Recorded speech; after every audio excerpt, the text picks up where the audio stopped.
Bismillahirrahmanirrahim. Assalamualaikum warahmatullahi wabarakatuh. Ya Alhamdulillah, Waalaikumsalam wassalatu warahmatullahi ala wabarakatuh. Muhammad.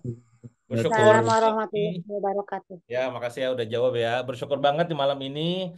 Udah lama saya, mungkin 2 bulan, kayaknya 2 bulan 3 bulan nggak ngezoom. Kangen ngezoom juga. Pada saat dicek kalender itu, iya juga ya udah lama banget nggak ngezoom, nggak webinar. Entah itu berupa sharing langsung ataupun ngasih apa moderatori. Ya, balelo. Nah, ini malam ini kita zoomnya menarik karena tentang bisnis. Ya, biasa kan ada juga sharing inspirasi, motivasi gitu kan, masalah tentang penjualan. Nah, malam ini kita ngomonginnya bisnis dan bisnisnya ini tentang kolaborasi bisnis, partnership bisnis ataupun syirkah gitu ya. Nah, di mana topiknya niatnya untung malah buntung gitu. Topik ini saya angkat berdasarkan pengalaman saya sebenarnya ya. Jadi saya mau cerita dulu nih. Sebelum saya cerita, by the way, saya mau tahu dulu juga nih, teman-teman yang malam ini hadir, bisnisnya apa? Coba kolom komennya diisi, boleh dicek di chat. Bisnisnya apa? Bergerak dalam bidang apa? Jualannya apa? Sok sambil promosi lah. Halal halal ya. Halal halal ya. Pet shop, empek-empek, kargo, kuliner, widih. Tas motor. Mas Aryo jual udah. Ada yang lebih parah daripada jual udah, jual desain antum ya. Jual beli mobil, oke. Jasa teknik, apalagi? Ya, travel agent, wih mantap ya. Apalagi? Jual kelas. Kelas apa? Kelas digital atau kelas fisik sekolah?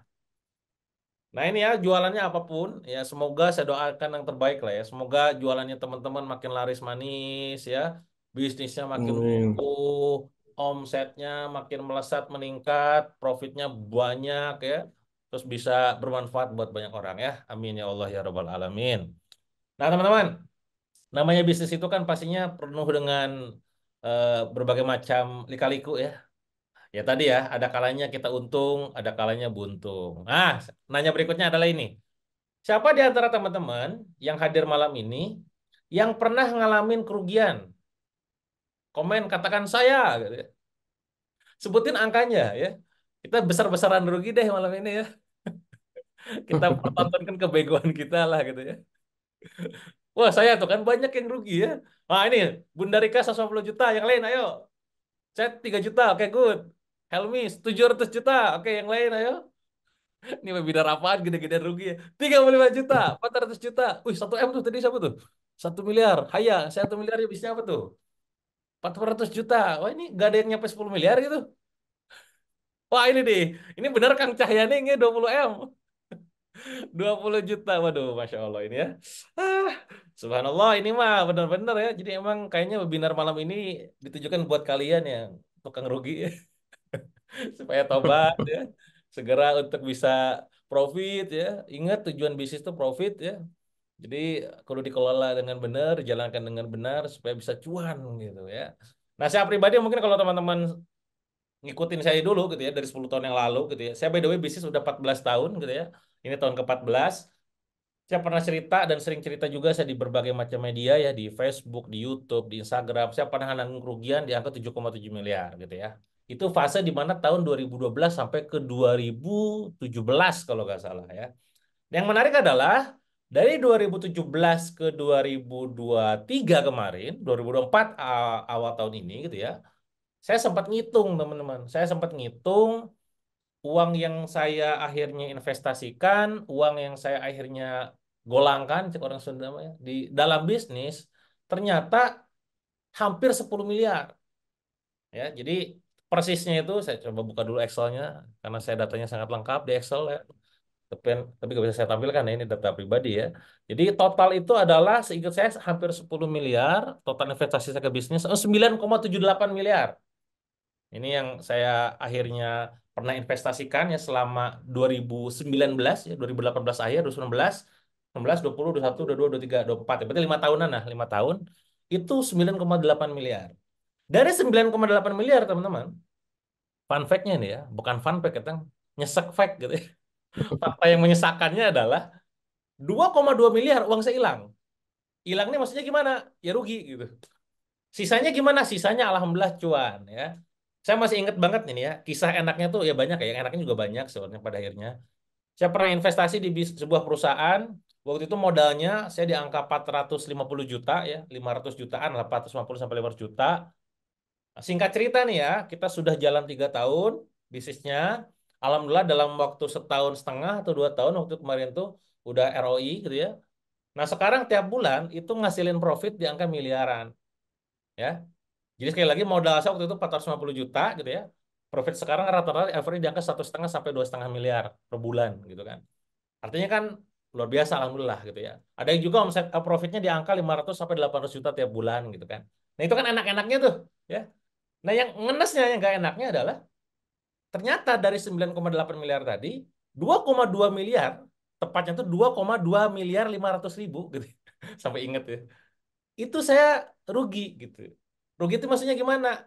Uang yang saya putarkan dalam sebuah bisnis, ada yang modalnya cuma 20 juta, ada yang modalnya cuma 30 juta, yang paling besar seingat saya di angka 550 juta yang rugi itu ya, itu hilang gitu. Hilangnya ya berarti ya udah hilang, bisnisnya tutup, gak beroperasi lagi, gak bisa bayar karyawan lagi, terus juga akhirnya ya bubar gitu sirkahnya. Nah, fun fact-nya lagi adalah selama kurang lebih 14 tahun saya bisnis, teman-teman, saya gak pernah jalanin bisnis sendirian. Artinya adalah saya gak pernah punya saham 100% kepemilikan pribadi.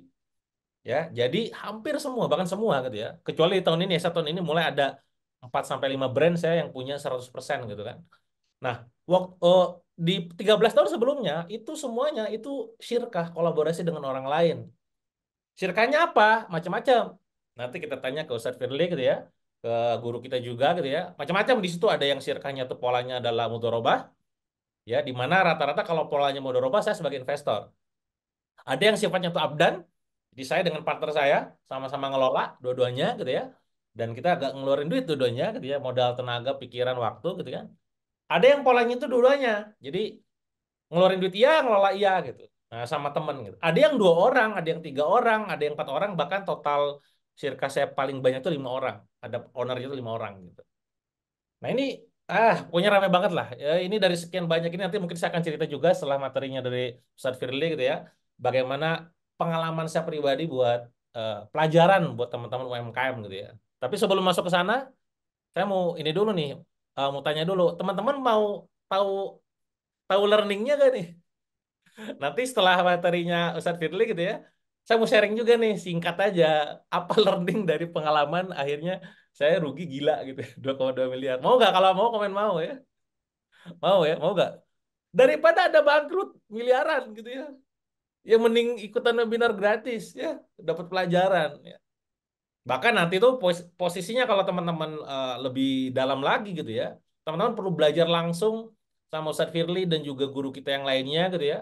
Kita ada program namanya tuh apa? Sekolah sekolah pengelola gitu ya. Sekolah pengelola apa? Sekolah pengelola syirkah gitu. Nah, kenapa ini saya sampaikan Anda perlu ikutan? Karena ini pengalaman curhat saya pribadi ya. Topik saya sebagai investor bukan berarti menyalahkan pengelola juga sih. Ya semua sama ya. Kita semua sama-sama belajar gitu ya. Akhirnya tantangan terbesar seorang pengelola gitu ya. Pada saat mengelola bisnisnya, dia kudu punya kapasitas, kompetensi dan juga capability gitu.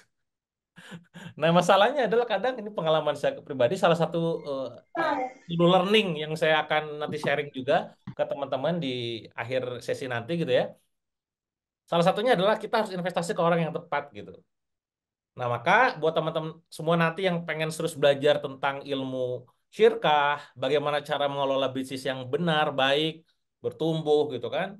Perlu rasanya teman-teman untuk ikutan program sekolah pengelola syirkah ini gitu ya. Yang ini diadakan sama Ustadz Firly dan juga tim yang ada di Yogyakarta. Saya cuma sekedar bintang tamu di sana nantinya gitu ya.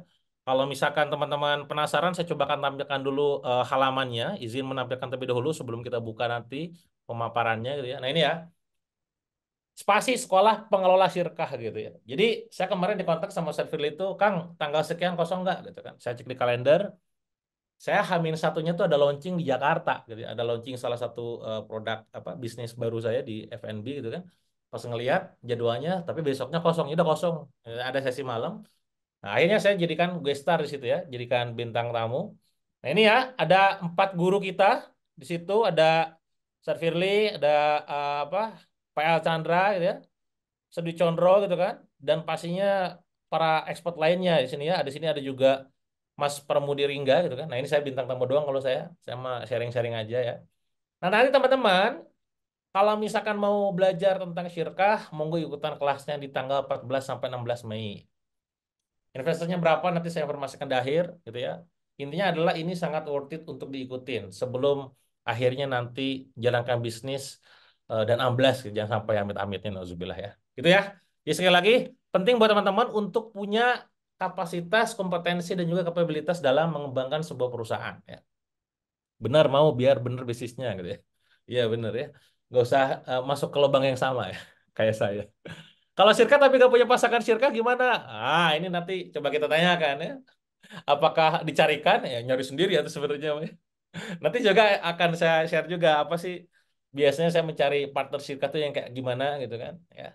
Oke, ada teman-teman, gitu ya. Jadi insya Allah selama 1 jam ke depan malam ini saya akan memandu berjalannya Zoom webinar malam ini. Topiknya adalah niatnya untung malah buntung, gitu ya. Di mana ini program diadakan oleh Bisyarah gitu ya. Saya cuman host aja di sini. Di mana programnya Bisyarah ini dalam waktu dekat itu di bulan depan ada yang namanya spasi. Cek tanggalnya kalian. Kalau memang kosong langsung diagendakan tanggal 14-16 Mei. Ya. Nah, apa di dalamnya materinya, berapa investasinya nanti akan saya informasikan lebih jelas pada saat setelah pematerian ya.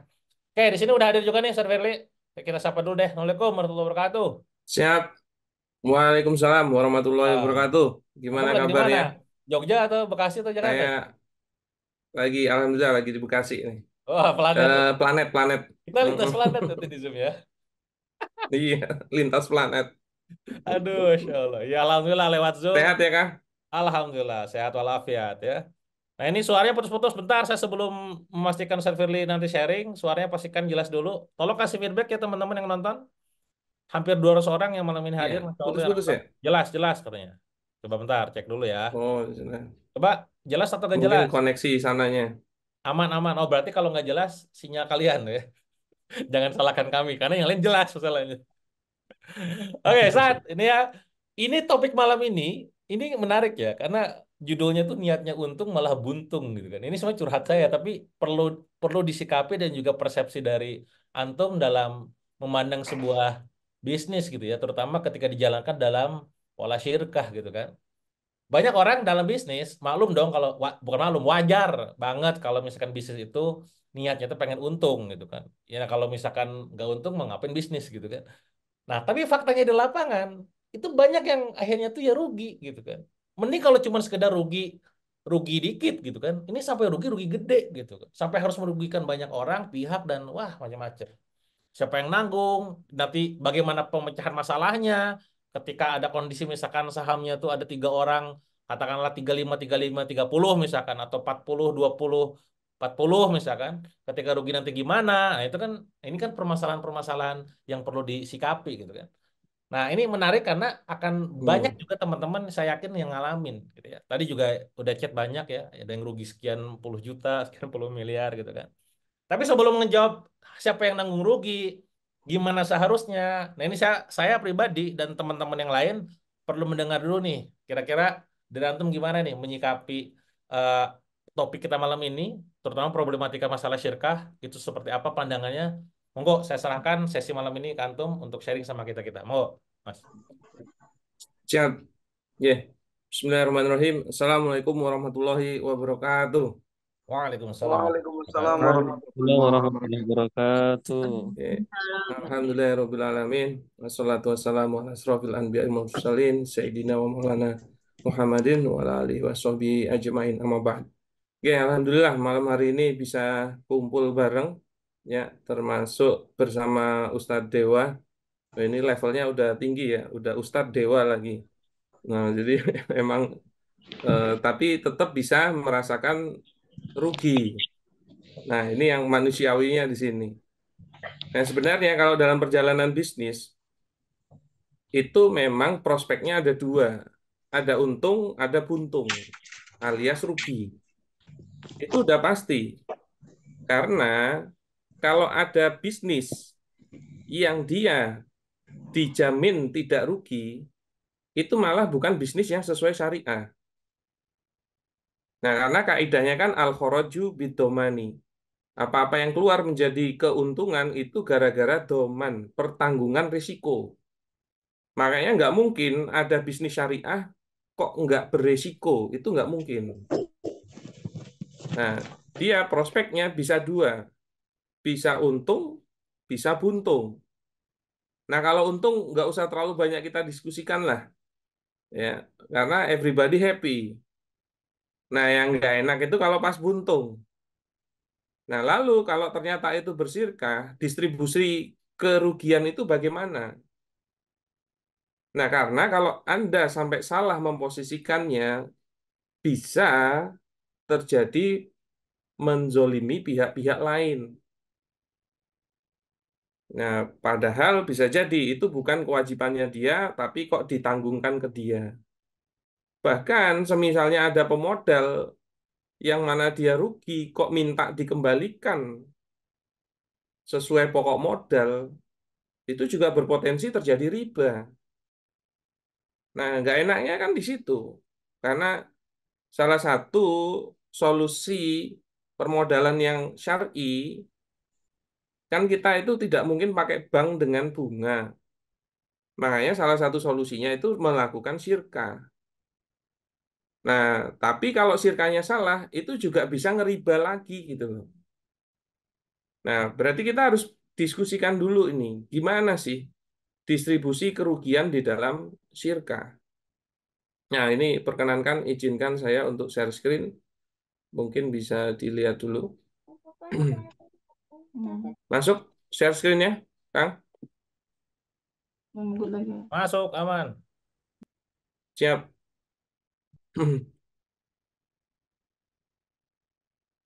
Full screen Nah, kan kita akan bisa, belum full ya, ya, screen. tak full screen. Siap.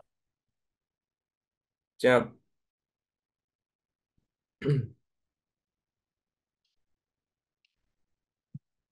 Nah, kita diskusi tentang kerugian di dalam syirka.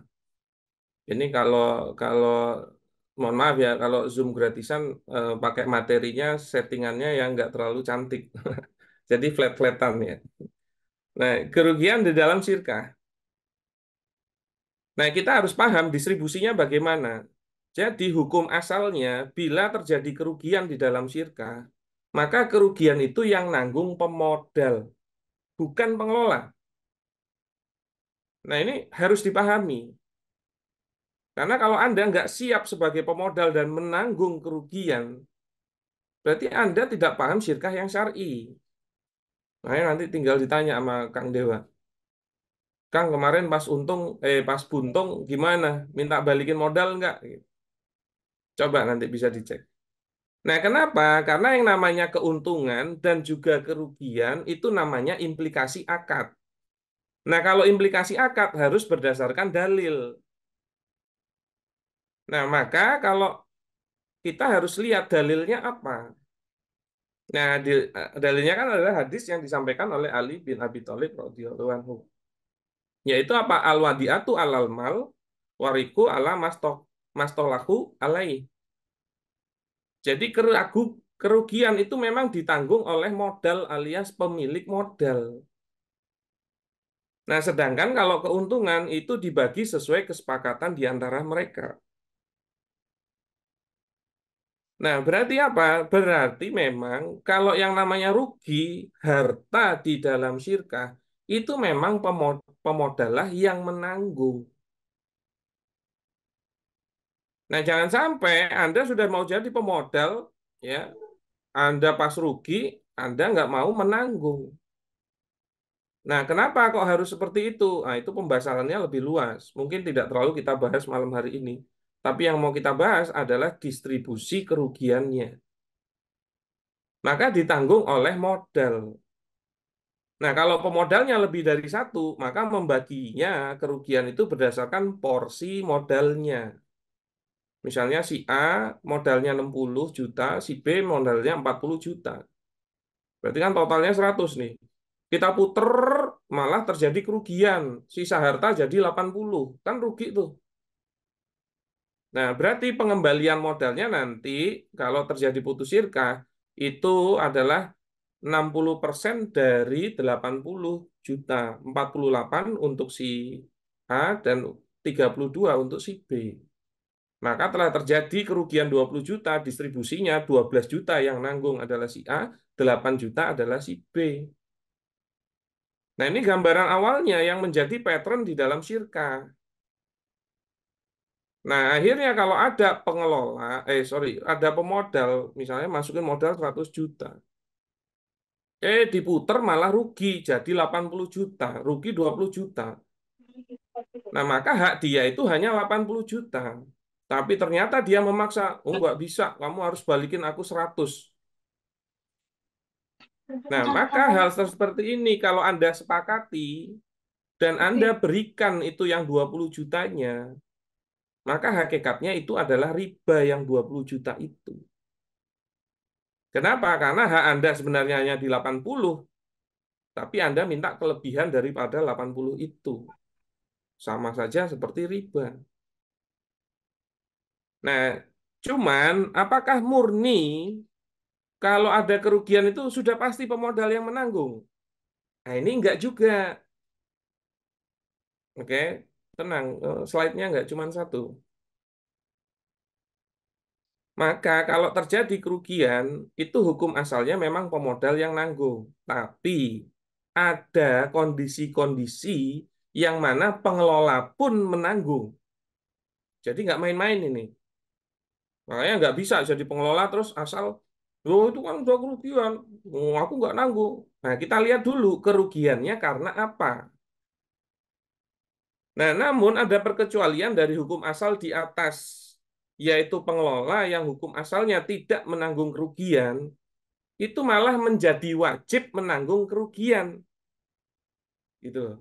Nah, apa ini yang menjadi klausalnya? Yaitu jika pengelola melakukan salah satu dari tiga hal berikut ini, yang itu menyebabkan kerugian syirka. Nah, ini diperhatikan nih. Makanya kalau Anda nanti jadi pengelola yang nggak kompeten, hati-hati aja, bukan terus serta-merta kalau rugi Anda nggak nanggung nih. Makanya menjadi kompeten ini penting. Nah, pertama, kondisi apa? Kondisi yang namanya at-ta'adi. Jadi kondisi ta'adi. Apa sih ta'adi itu? Yaitu perbuatan yang melampaui batas. Atau pengelola melakukan yang seharusnya tidak dia lakukan. Ini nih. Contohnya apa? Misalnya, dia menggunakan uang syirkah kok untuk urusan pribadinya. Itu tidak bisa dinilai sebagai kerugian. Maka dia harus mengganti. Contoh ya, saya itu pernah ada relasi saya. Itu cerita. Jadi eh, sirkah, sirkah ya, pengelolanya itu emang nggak digaji. Nah, tapi sirkahnya ini nggak untung-untung gitu loh, nggak bagi-bagi hasil. Nah, salah satu yang dia tengarai, biasanya misalnya ya, sebenarnya boleh menyepakati bahwasannya kalau pengelola itu meminta biaya operasional untuk urusan kantornya, boleh itu. Tapi nggak boleh gaji loh ya. Maksudnya apa? Oke, disepakati kalau dia ngantor ngurusi pekerjaan boleh minta makan siang yang di cover oleh perusahaan. Boleh. Nah, masalahnya yang pengelolanya relasi saya itu, dia kalau makan siang ngajak anak-anak dan keluarganya gitu loh. Orang 5 gitu. Nah, misalnya kalau makan sendiri habis 50.000, jadi kalau orang 5 habisnya 250. Dan yang dikenakan kepada sirkanya 250.000. Nah, ini seharusnya yang 200 dia tanggung sendiri. 50.000-nya saja yang ditanggung oleh perusahaan. Maka biaya 200 atau kerugian gara-gara biaya itu harusnya dia yang nanggung, bukan terus pemodal. Nah, itu yang dimaksud taadi itu. Makanya hati-hati. Sukanya itu pakai dana sembarangan, nggak tanggung jawab gitu. Jadi mohon maaf ya, Bisaroh ini alhamdulillah sudah sering mengedukasi soal sirkah ini. Dan yang kami temui, mohon maaf ya, yang kami temui itu yang lebih banyak sirkah yang bermasalah itu yang lebih banyak karena pengelola yang bermasalah, bukan pemodal yang bermasalah. Mohon maaf, mic-nya tolong diperhatikan ya, saudara-saudara. Nah, terus kondisi yang seperti apa lagi yang membuat dia apa namanya menanggung kerugian? Nah, ada kondisi kedua namanya ataksir. Taksir, maksudnya apa? Kelalaian. Nah, kelalaian itu ngapain? Dia melakukan yang tidak seharusnya dia lakukan. Nah, kalau tadi itu dia melakukan yang tidak seharusnya dia lakukan. Sedangkan taksir, dia tidak melakukan yang seharusnya dia lakukan. Nah, gara-gara hal itu, maka menyebabkan kerugian. Contohnya apa? Misalnya, Anda syirkah bisnis ternak. Maka sudah pasti yang namanya kalau Anda bisnis ternak harus memelihara hewan ternaknya. Dan itu kewajibannya pengelola. Lah kok ternyata hewan ternaknya enggak dipelihara, enggak dikasih makan, kalau sakit enggak dikasih obat. Akhirnya hewan ternaknya mati. Nah, ini bukan kerugian yang ditanggung oleh syirkah atau pemodalnya. Ini harus ditanggung oleh pengelolanya. Begitu loh. Nggak bisa semua-semua diakui sebagai kerugian syirkah. Loh, hewannya mati. Lah, matinya karena apa? Oh, ternyata nggak diurusi. Ya, itu salahnya pengelola. Wong. Dia yang memilih berbisnis itu, dia harus siap dengan hal-hal yang berhubungan dengan bisnis itu dan melakukan tanggung jawabnya sebagai pengelola.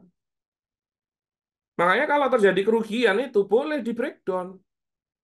Karena apa? Kalau tidak ada kelalaian, itu nggak masalah. Pengelola tidak terkena kerugian. Sebagaimana hukum asal. Nah, yang ketiga, ya, ketiga adalah mukhalafatus surut. Apa itu? Yaitu melanggar syarat-syarat yang sudah disepakati dalam perjanjian sirkah. Mohon maaf, jangan diore-ore ini. Ya, yaitu melanggar syarat-syarat yang sudah disepakati dalam perjanjian akad sirkah. Maksudnya apa? Jadi pemodal itu boleh pada saat akad memberikan syarat-syarat. Seperti dulu pamannya Nabi. Salah satunya itu beliau memberikan syarat jangan mengirim barang melewati lautan. Dia tidak mau ada bisnis yang mengirim barang lewat lautan. Nah, itu diperbolehkan. Atau dia membuat syarat misalnya, oke, saya mau modalin kamu, tapi untuk membuat warung sate. Misalnya begitu. Oke, berarti ini sirkahnya untuk membuat warung sate. Lah kok malah pas modalnya turun, kok malah dia buat warung bakso. Nah, ternyata pas buat warung bakso, rugi. Nah, itu dia harus mengembalikan modalnya. Karena kerugiannya dia yang menyebabkan, yaitu melanggar syarat-syarat yang disepakati. Nah, nanti di mudorobah itu kan ada dua ya, mudorobah mutolakoh dan mudorobah mukoyadah. Kalau mudorobah mutolakoh, itu pemodal itu memberikan keleluasaan kepada pengelola untuk diputar dalam apapun bentuk bisnisnya. Jadi tidak memberikan batasan. Nah, kalau mudorobah mukoyadah itu pemodal memberikan batasan. Oke, saya mau sirkah tapi untuk bisnis warung sate, misalnya begitu. Nah, maka kalau terjadi salah satu dari tiga hal ini, pengelolalah yang nanggung. Dan itu akan menjadi utang yang wajib dia bayar. Makanya jangan tidak kompeten gitu loh. Apalagi tambah nggak amanah. Kuncinya sirkah itu amanah itu, terutama masalah duit. Nggak kok sirkah meyakinkan modalnya turun, malah buat beli mobil. Mobilnya baru, malah gadgetnya baru misalnya ya. Kendaraannya baru.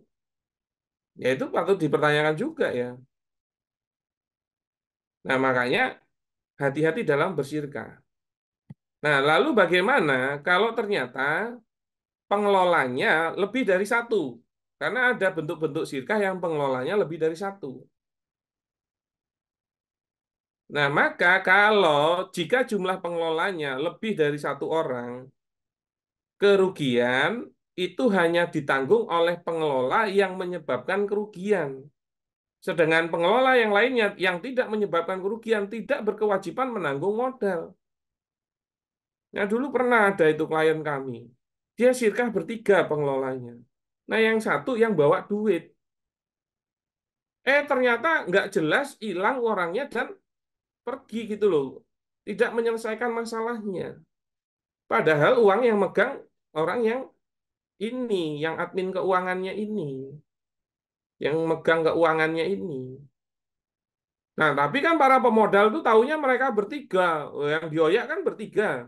Ya memang boleh minta bertiga. Tapi kalau sudah secara fakta itu sudah diketahui bahwasannya dibawa lari oleh salah satu orang, ya sebenarnya yang dua tidak salah, gitu. Beda kalau tiga-tiganya kong kali kong, nah itu tiga-tiganya yang kena. Tapi kalau hanya satu yang menyebabkan kerugian, ya yang satu itu yang menanggung, yang lain tidak. Jadi Islam itu fair. Nah, di sini tinjauan yang harus kita pahami. Jadi hanya pengelola yang melakukan kesalahan lah yang menanggung kerugian dari syirkah tersebut. Gitu loh. Kalau untung tuh everybody happy lah. Nah, yang nggak enak kan bagian buntung. Maka kalau Anda nggak paham ilmunya, nanti pas bagian buntung itu jadi masalah gitu loh. Dan mohon maaf ya, kerjasama seperti ini itu ya kalau sebagai muslim itu harusnya paham ini urusan dunia dan akhirat gitu loh. Ya kalau Anda nggak mau amanah di dunia ya kayaknya ya Anda aman gitu loh. Tapi ya nanti akan ada perhitungannya. Nah, mungkin misalnya ya, kayak ceritanya Kang Dewa dulu punya utang 7,1 M itu.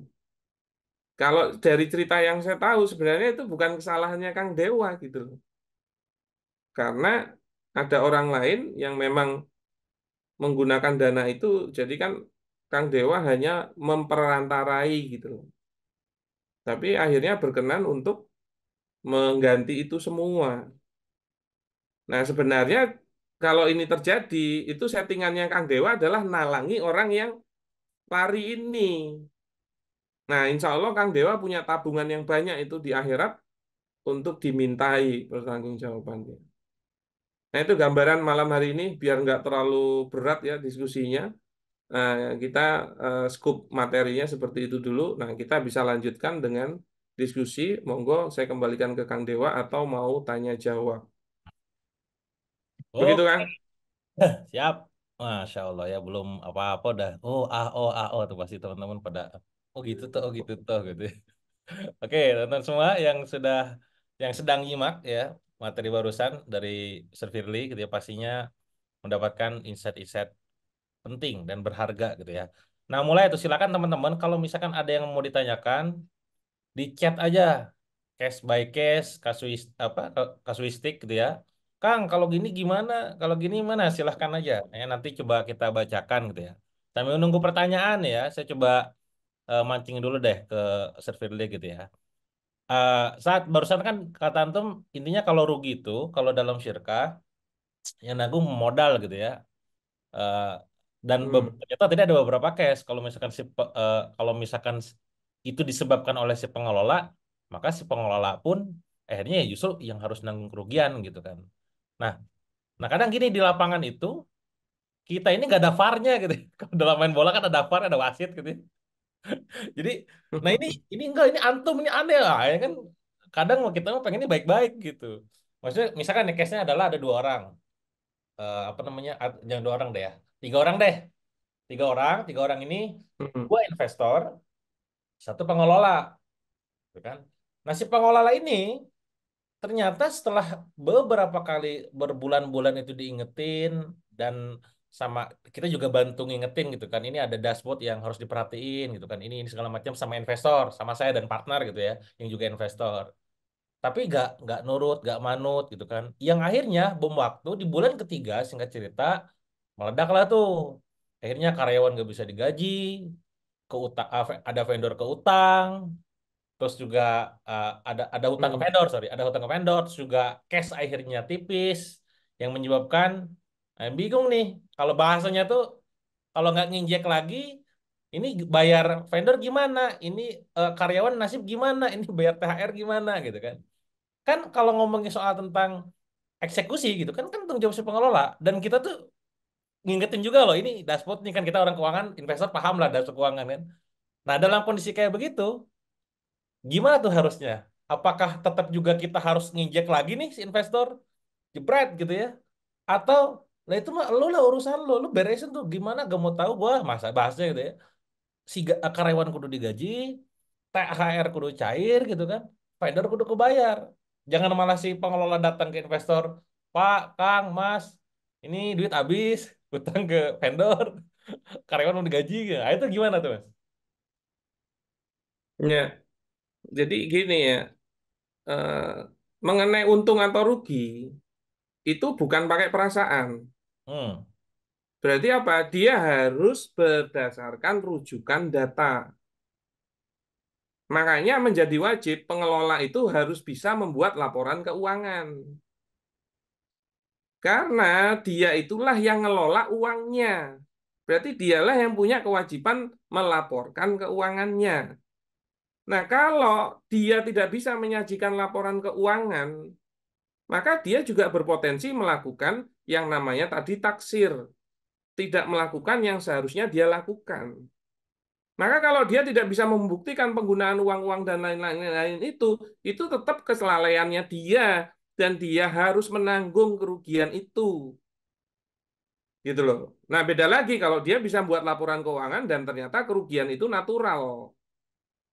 Saya udah usahakan ini, saya udah usahakan ini. Ternyata pas kondisi perekonomian begini, pas ini, berarti kerugiannya natural. Itu memang yang nanggung kerugian tetap sirkahnya, alias pemodalnya.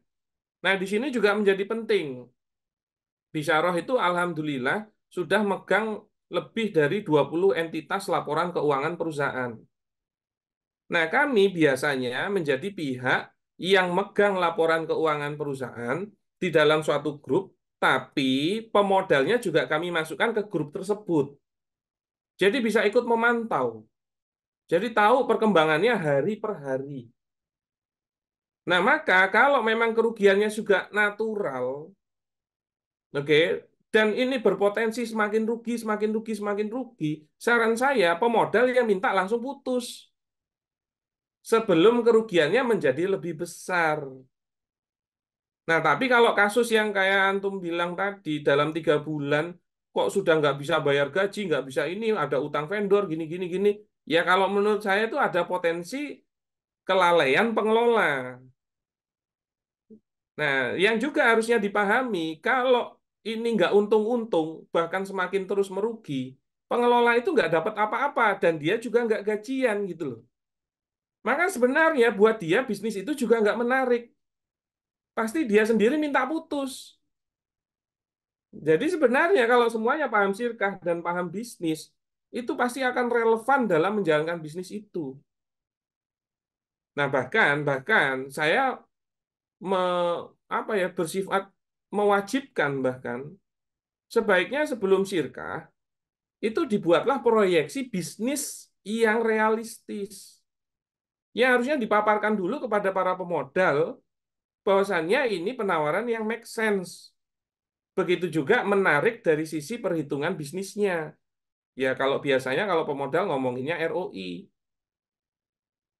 Nah, tapi kalau dari proyeksi itu saja kok jauh banget pencapaian dia, ya nggak usah pikir panjang, mending segera putus gitu loh. Misalnya dia punya target omset 100 juta dalam 1 bulan dengan PD-nya, oh saya akan melakukan ini. Lah kok kejadiannya cuma 20 juta. Wah beneran nggak nih? Kalau mau kasih deh perpanjangan 1 bulan. Tapi kalau akhirnya dalam bulan kedua juga 20 juta, 30 juta nggak sesuai targetnya, Ya nggak usah dipikir-pikir panjang, daripada modal Anda habis, itu segera minta putus sirka.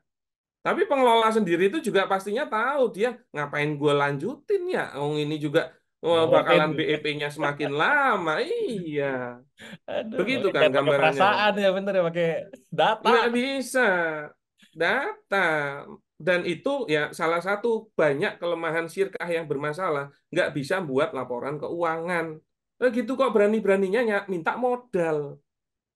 Banyak Kang, apalagi setelah antum banyak teks saya, itu banyak yang japri saya. Saya butuh Curhat modal ya. 150 juta. Bisa nggak gini, gini, gini. Dalam hati saya, kenalan belum, ya kan?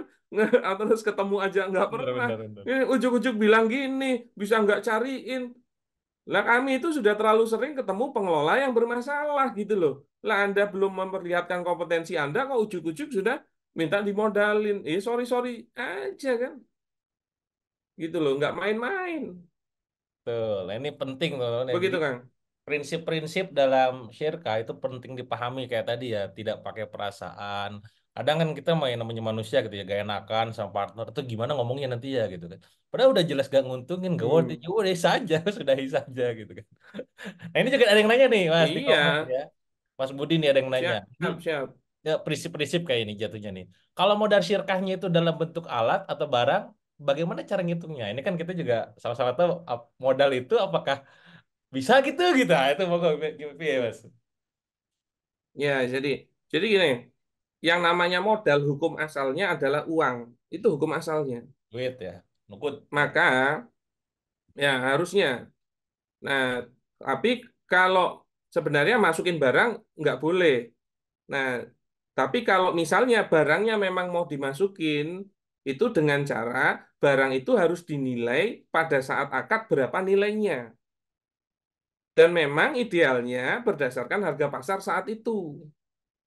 Contoh misalnya, sirkahnya butuh mobil. Oke, aku masukin modal dalam bentuk mobil. Nah, mobilnya ternyata pada saat itu, waktu diakatkan, itu bernilai 200 juta. Nah, berarti sebenarnya dia memasukkan modal 200 juta dalam bentuk mobil. Begitu kan? Nah, maka itu boleh. Berarti dia memiliki porsi modal 200 juta di dalam sirkah itu. Nah, tinggal begitu saja sebenarnya. Nah, cuman idealnya harga pasar saat itu. Kalau terlalu turun ya dia dinilai terlalu rendah, berarti untuk distribusi keuntungannya dia tidak bisa setinggi kalau mobilnya dinilai tinggi gitu loh. Tapi kalau ketinggian nanti depresiasinya juga terlalu tajam. Nah, makanya harusnya bisa menyesuaikan positioningnya. Begitu, Kang. Siap. Ini pertanyaan dari teman-teman yang lain gitu ya. Kalau untung Hmm. bagi hasil itu antara pemodal dan pengelola, apakah 50-50 atau mungkin ada idealnya atau gimana tuh?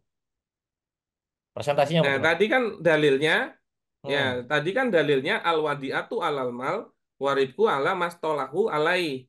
Jadi kerugian itu berdasarkan modal. Nah, yang namanya keuntungan berdasarkan kesepakatan. Maka nggak ada pattern fixnya, dikembalikan pada kesepakatan kesepakatan. ya. Ya, nah silahkan tinggal disepakati 50-50, 60-40.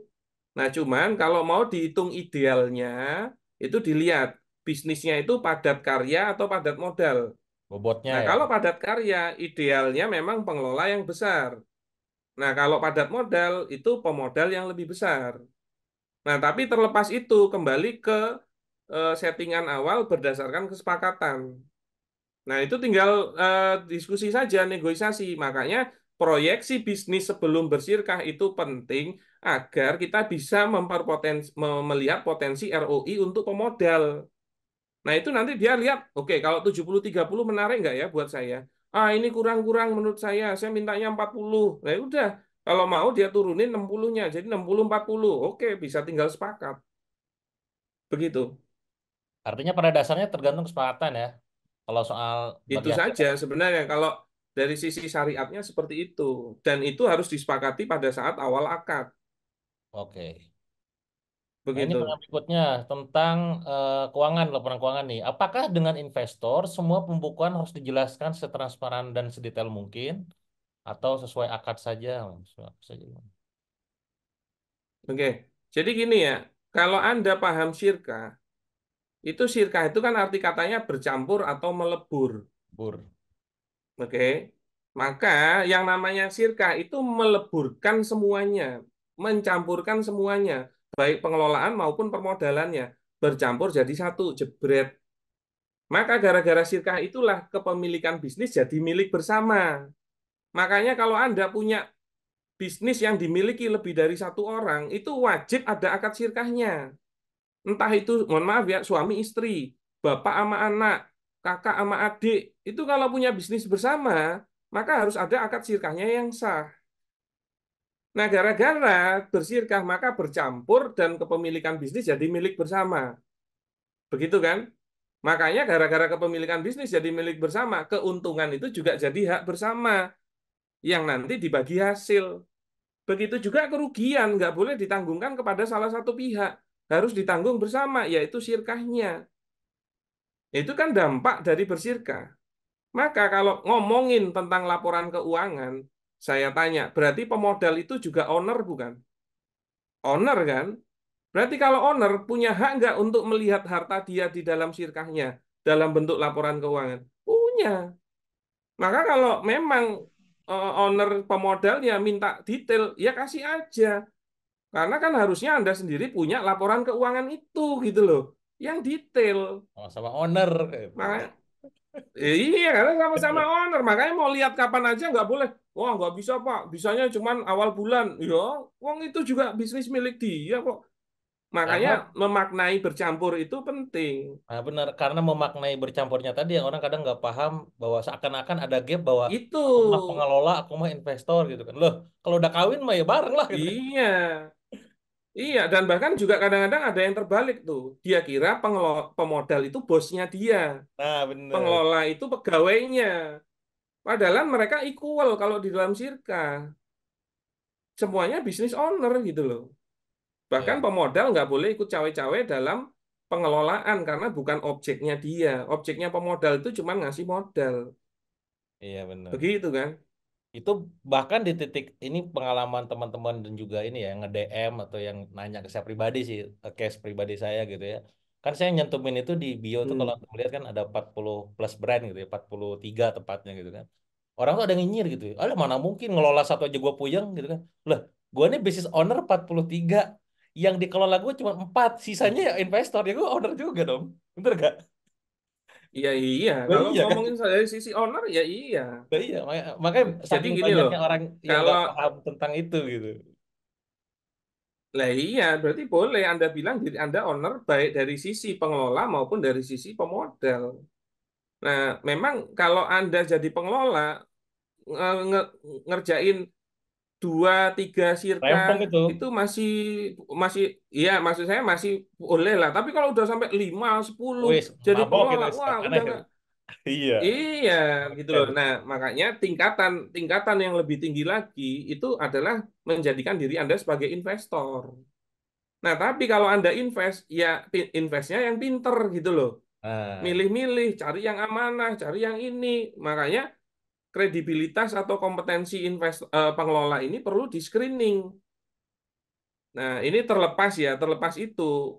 Kalau Anda berminat untuk menjadi kompeten, ya ini pas ada forum bisa mengikuti spasi ini. Jadi Anda sudah paham ilmunya, maka kalau ditanya sama pemodal itu juga tahu jawabannya dan nggak salah dalam aplikasinya. Begitu kan? Sip. Ini juga ada yang nanya Nah, dari Palembang. pastinya, ya Oke, ya, oke, lanjut lanjut. coba ini Siap. yang nyambung nih ya. Nah ini, Seth, kalau Hmm. mau nanya, kalau misalkan sebagai pemodal untuk beberapa hal di lapangan ikut terjun untuk ngawal mungkin ya prosesnya, pengelolaannya itu dan prosesnya. Nah, apakah itu diperbolehkan?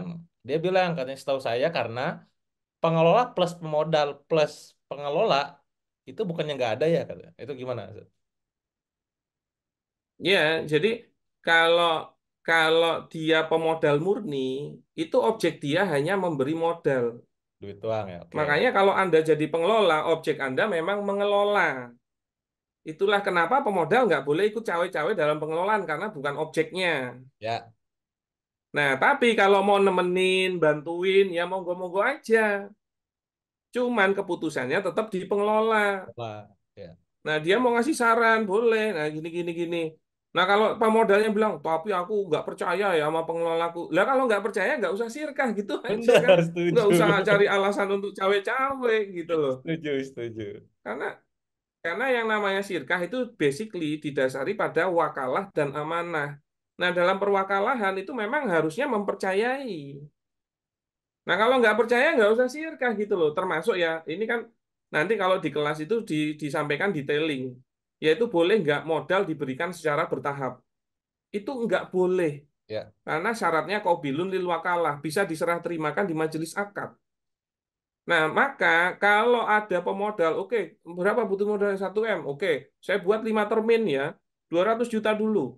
Nanti setelah persiapan gini-gini, oke, turun baru termin kedua. Nah, itu tidak sah sirkah seperti itu. Pasti kalau ditanya, loh kenapa kok mendadak di termin? Ya, kalau soalnya aku nggak percaya ya sama dia gini. Lah, kalau nggak percaya nggak usah nggak sirkah usah. gitu aja kan. Nggak usah cari pembenaran dari sisi kanan kiri yang nggak bisa dibenarkan. Begitu kan? Oke. Saya coba cari 3 pertanyaan lagi sebelum nanti coba saya sharing juga ya pengalaman saya nih untung buntung ini ya. Oke, apakah akad sirka itu Mm-mm. harus tertulis atau gimana? Nah ini. Dan apakah perlu ada saksi? Nah katanya. Ya,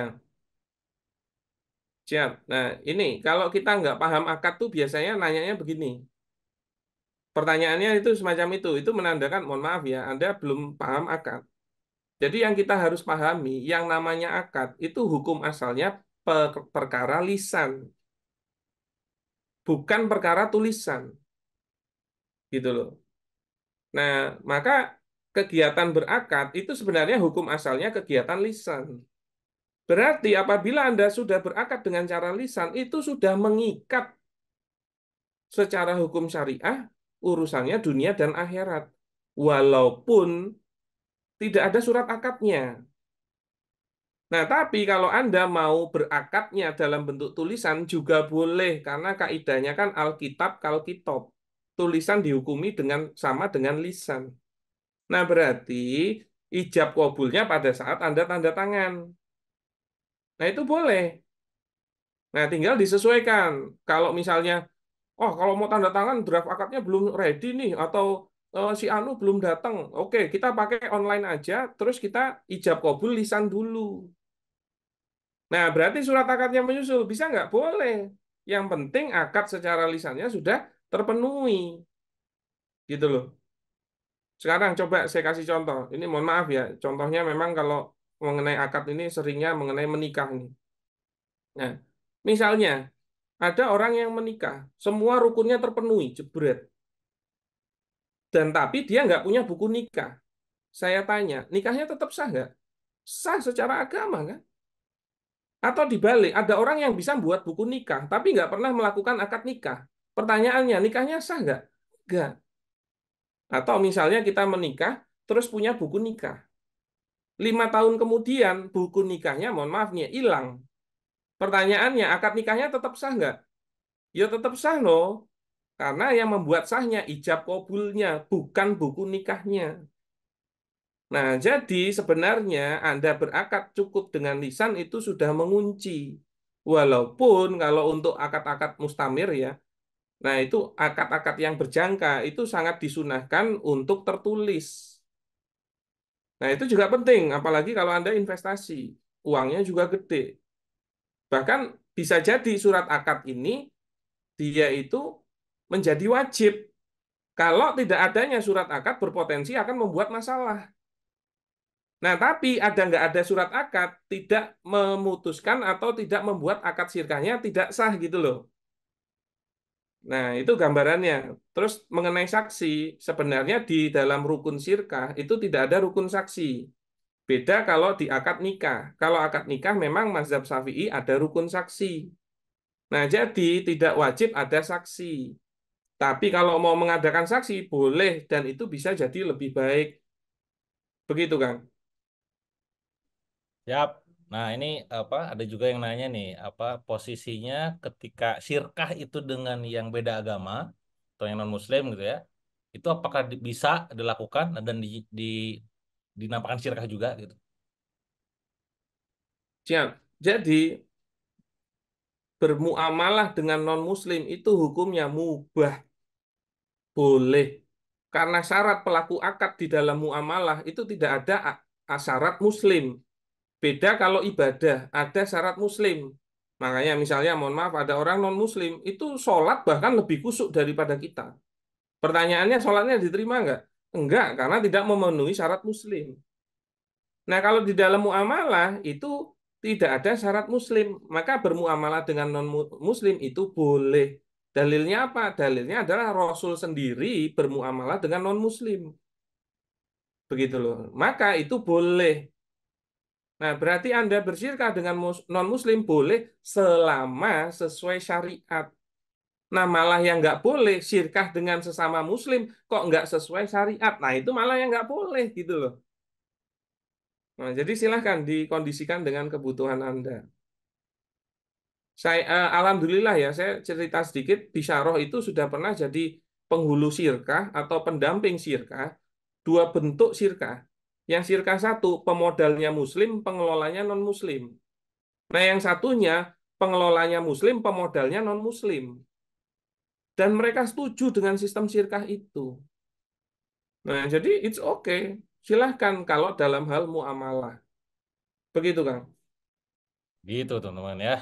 Oke lanjut nih tentang nah ini kondisi ketika investor dan pengelola di mana pengelola di sini kan ngelola tuh.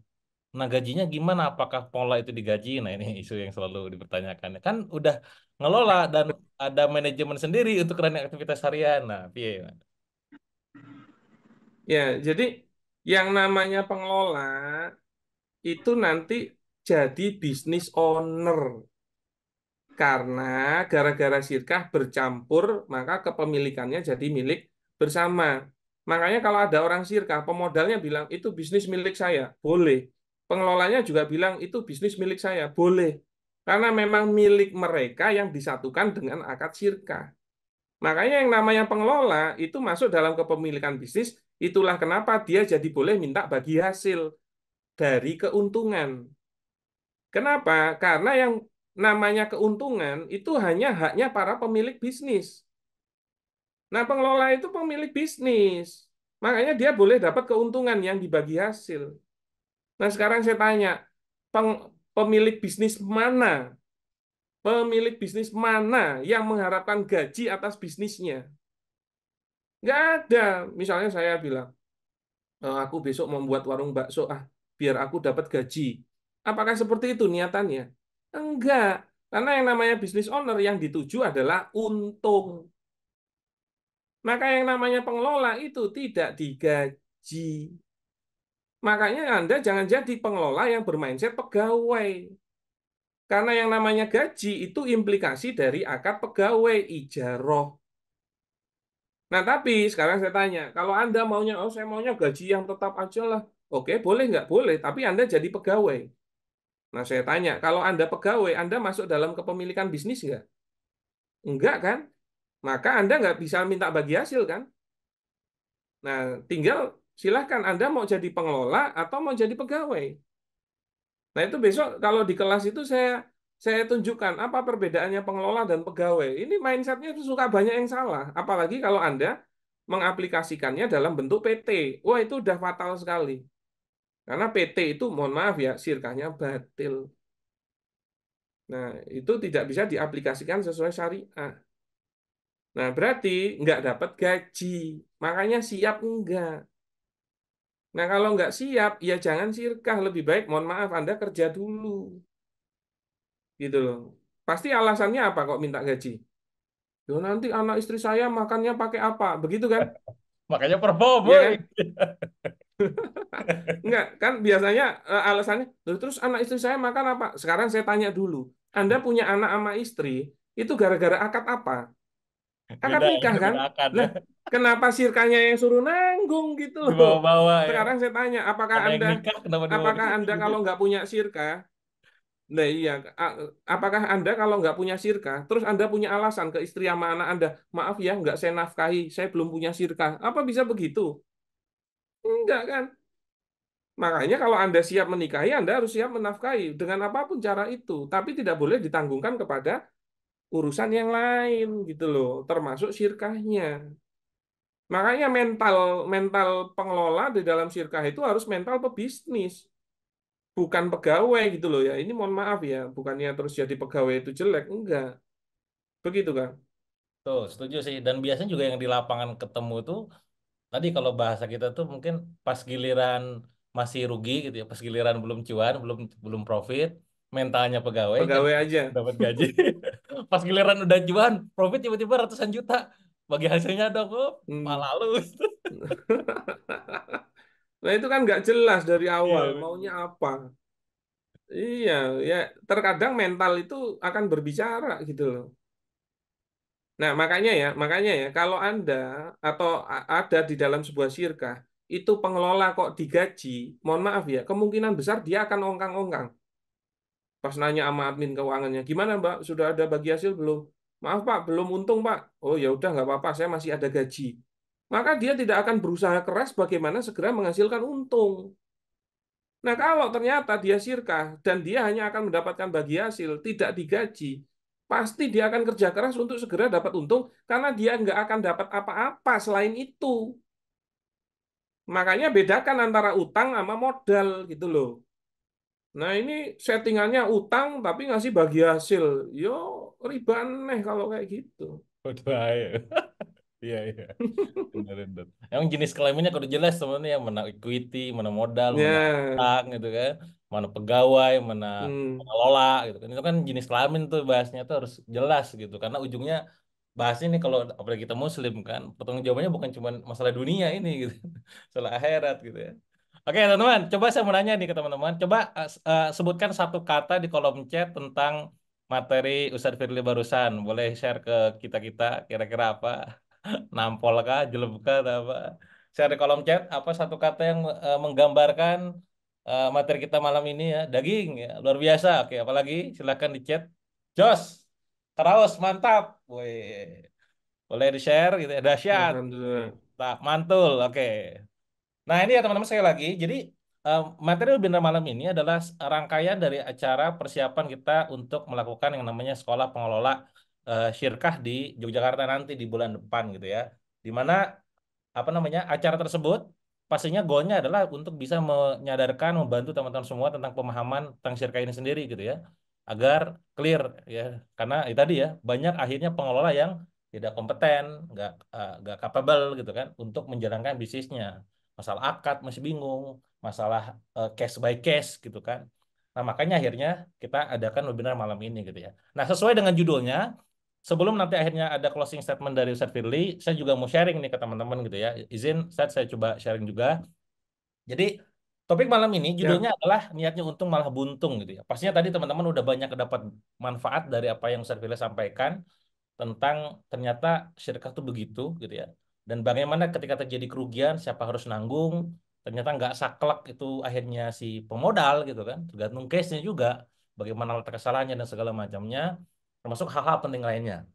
Kenapa ini penting untuk kita sama-sama pelajari dan juga pahami, ya terutama bagi kita yang pengusaha muslim ya, yang menyadari betul bahwa ini bukan cuma sekedar untung dan rugi gitu ya, tapi juga tentang surga dan neraka gitu ya. Semuanya akan dipertanggungjawabkan. Maka penting belajar yang benar gitu.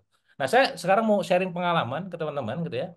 Jadi sebagaimana yang sudah saya sampaikan juga, saya pernah ngalamin kerugian lumayan besar gitu ya. Nah, ini yang saya sampaikan, silakan nanti kalau mau mencatat poin-poinnya sama juga seperti Servili tadi, saya gak pakai desain malah ya, gak pakai warna, simpel aja ya. Niatnya untung malah buntung gitu ya. Nah ini ya, jadi saya pernah bisnis sekali lagi kurang lebih bisnis itu 14 tahun hingga hari ini. Dan dari 14 tahun pengalaman bisnis, hampir semuanya, bahkan semuanya, bukan hampir lagi, semuanya itu syirkah. Ya. Baru di bulan 2 bulan 3 bulan terakhir ini ada beberapa bisnis yang saya jalankan sendiri. Artinya kepemilikannya sendiri gitu, bukan bukan bersyirkah dengan orang lain gitu ya. Tapi 90% lebih itu semuanya syirkah gitu kan. Dari pengalaman tersebut, tadi sebagaimana yang saya sampaikan di awal, total investasi ataupun katakanlah modal yang saya keluarkan selama 3 sampai 4 tahun terakhir itu di angka 9,8 miliar gitu ya. Alhamdulillah sisanya cuan, alhamdulillah itu banyak kan cuan memang, tapi 2,2 miliarnya itu rugi alias buntung gitu ya. Padahal niatnya mah untung gitu. Ya iyalah niatnya mah bisnis juga pengen untung gitu. Nah, nah ini dia pengalaman pribadi saya. Semoga ini menjadi learning buat teman-teman semua agar tidak diikuti, agar jadi pelajaran gitu ya. Eh, dan tidak terjerumus gitu ya. Nah, ini saya tunjukkan case-case ruginya ya. Jadi saya barusan coba ngecek Excel saya. Saya ada rugi pernah di bisnis sewa busana pengantin gitu ya. Waktu itu saya invest di angka 100 juta. Ya, baik lagi ruginya 100 juta. Kenapa? Apa penyebabnya? Detailnya mungkin saya nggak akan sampaikan di sini, tapi nanti akumulasi dari resume pelajarannya akan saya sampaikan di sesi akhir. Intinya adalah di sini saya melihat awalnya, sebagaimana tadi yang disampaikan juga sama Ustaz Firly, bahwa kita harus si si kita baik investor maupun pengelola kudu paham dunia keuangan gitu kan. Waktu itu saya ngelihat bahwa si si pengelola ini dia sangat punya expertise dalam dunia industrinya, dalam busana pengantin gitu kan, dan juga secara tampilan Instagram juga bagus, secara influencer juga bagus. Wah, pokoknya mah keren lah gitu ya. Tapi nyatanya pada saat dibuka laporan keuangan tentang gross profitnya, tentang net profit marginnya, tentang bagaimana dia melakukan produktivitas dan efisiensi gitu kan, itu wow banyak yang wak wow gitu kan. Dan di situ saya belajar, wah ternyata emang nggak cuma sekedar bagus dari tampilan, tapi juga harus paham tentang keuangan. Ya. Alhasil singkat cerita, saya gak akan detailkan gitu ya. Ya rugi lah, duit tersebut 100 juta itu ya rugi gitu. Dan saya akhirnya nggak lanjut dengan proyek eh, sewa busana pengantin ini gitu ya. Itu yang pertama. Kedua, rugi 250 juta. Rugi lagi ya. Nah ini waktu itu saya bangun sebuah platform digital. Jadi memang saya ini kalau ada yang nanya, Kando bisnisnya apa? Bisnis saya macam-macam ya, diversified bisnis. Tapi saya sangat senang dalam dunia platform digital. Waktu itu saya bangun bisnis platform digital dengan modal di angka 250 juta. Ya kita karena ada orangnya expert ya dalam dunia apa coding dan segala macam. Singkat cerita gaji si karyawan itu lumayan besar, total akumulasinya, tapi omset gak nutup. Ya si pengelola ini akhirnya nggak bisa melakukan marketing yang baik. Dan posisi saya di situ bukan sebagai pengelola, sebagai investor. Ya, singkat cerita, balik lagi, rugilah 250 juta. Duit tersebut hilang aja, singkat cerita ya. Dan ya, wak, wow, hilang gitu. Lanjut yang ketiga, rugi lagi 200 juta ya. Di mana udah platform digital dibangun, saya masih penasaran dengan dunia platform ini. Saya coba invest lagi di dunia platform. Platform tepatnya adalah platform toko online. Waktu itu Indonesia masih lagi booming dunia online ya, toko online. Orang pada bikin toko online, saya bikin juga. Tapi lagi-lagi karena eh, cost untuk manusianya lumayan gede, sementara marketingnya mereka gak bisa, si pengelola si beliau itu tidak mampu menjalankan dengan baik, dan costnya gede ya, duitnya habis, terus juga gak bisa ketutup, dan akhirnya tutup. Rugi lagi 200 juta. Yang ketiga juga sama, saya buat platform yang ketiga, platform manajemen reseller dengan modal 250 juta, hampir sama case-nya, hampir semua sama. Kondisinya adalah proses pengelolaan, cost-nya besar, revenue-nya kecil, nggak nutup, dan akhirnya mau berakhir dengan ditutup gitu. Dan rugi 20 juta. Ya hilang duit saya akhirnya kan. Nggak bisa, karena kan di OPEX dikeluar untuk manusia. Juga bikin platform berikutnya untuk notifikasi WhatsApp, 300 juta saya hilang juga. Nah ini itu udah sampai 1 miliar lebih tuh tadi kalau di total. Apakah cukup sampai di sana? Nggak cukup. Ya, ternyata kebegoan saya berlanjut. Waktu itu saya waktu pandemi itu saya pengen banget nolong orang-orang untuk bisa bangkit dari keterpurukan ekonominya gitu kan. Niatnya mah bagus ya pengen nolong gitu kan. Tapi ya ternyata saya salah, bukan salah juga sih. Itulah pelajaran ya. Akhirnya memutuskan untuk berpartner, bersyirkah yang orang tersebut memang nggak ada background ngelola usaha di kuliner gitu kan. Biasanya di dunia filantropi gitu kan.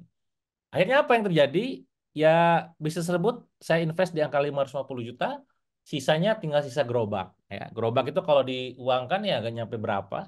Dan itu akhirnya ya udah rugi tutup sekarang semuanya gitu ya.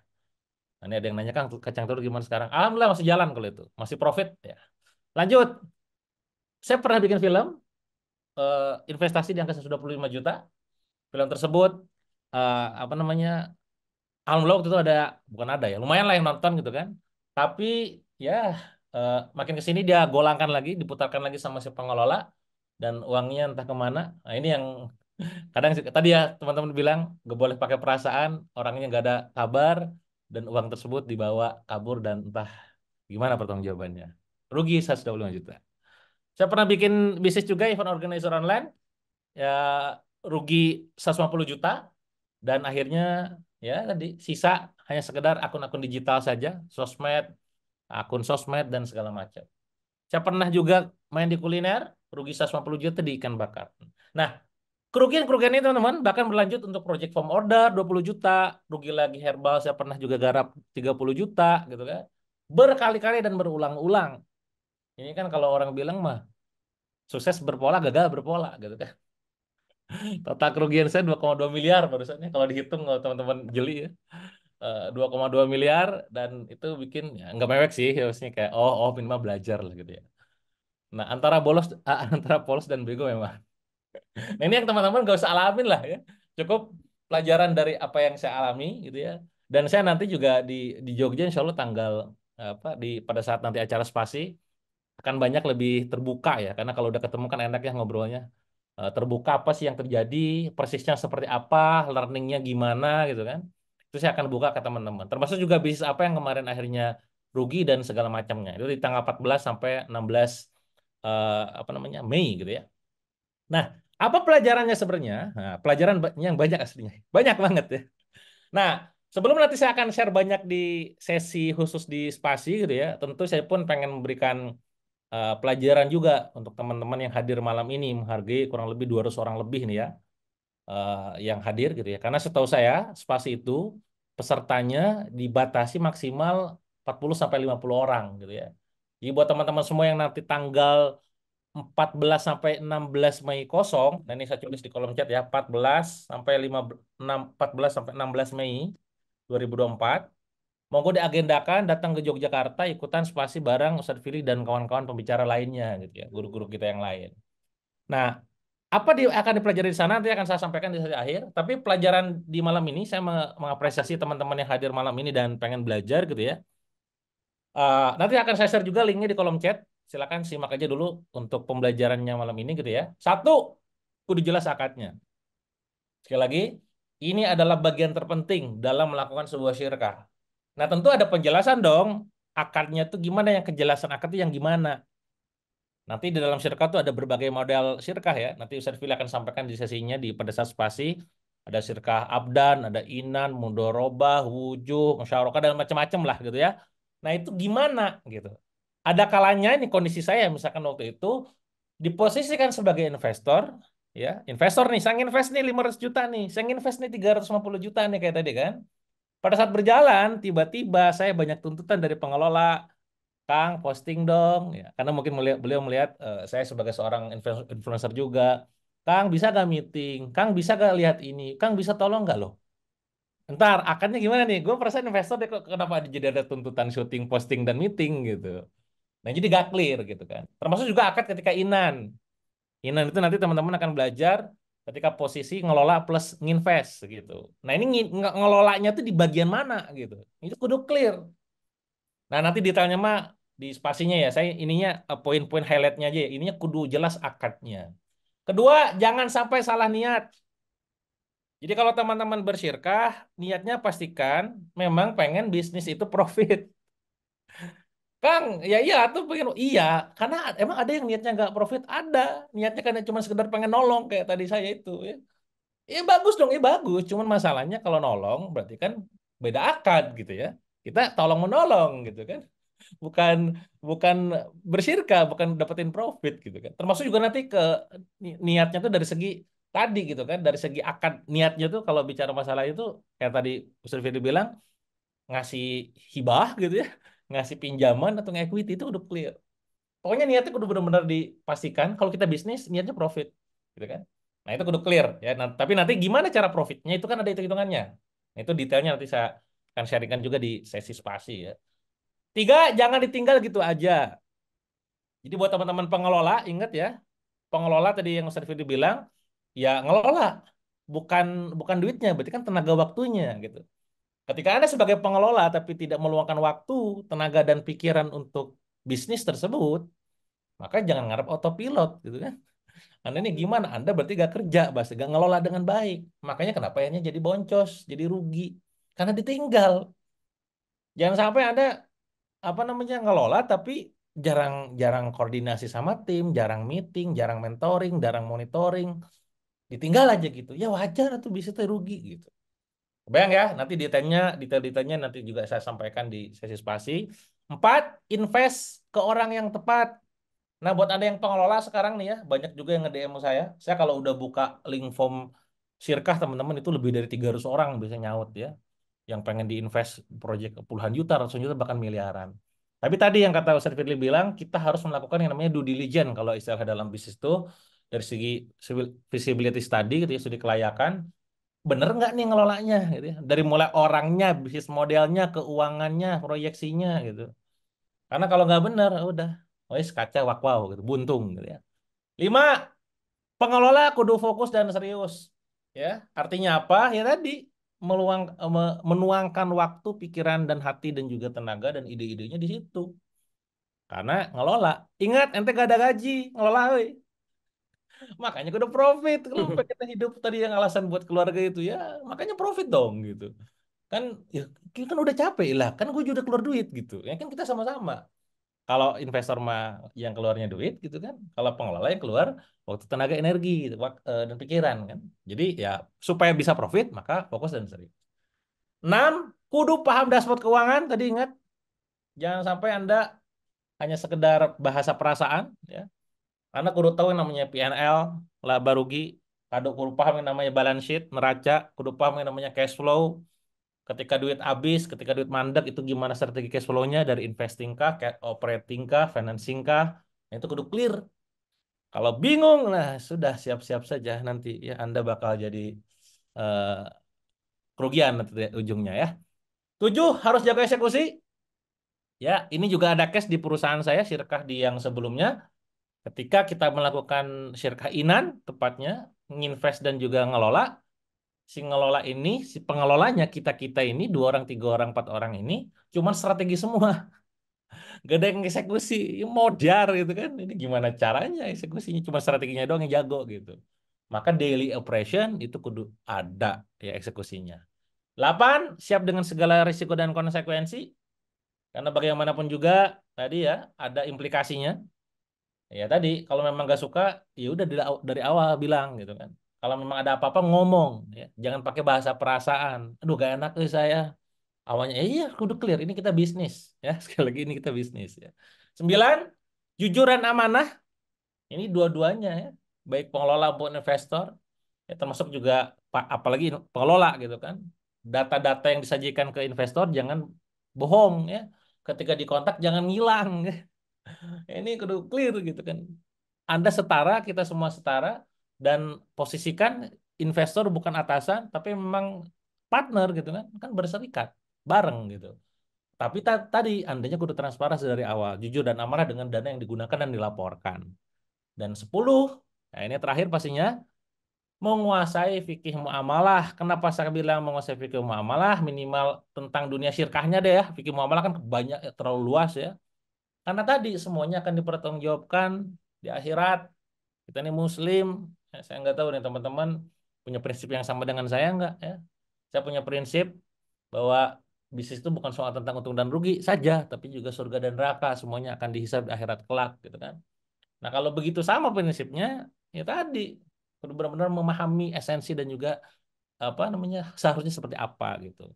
Ingat ya teman-teman, polos dan apa namanya, apa polos dan nah ini ya polos dan bego itu beda tipis gitu kan, jangan sampai kita ngulangin, jangan sampai teman-teman ngulangin apa yang saya lakukan gitu kan.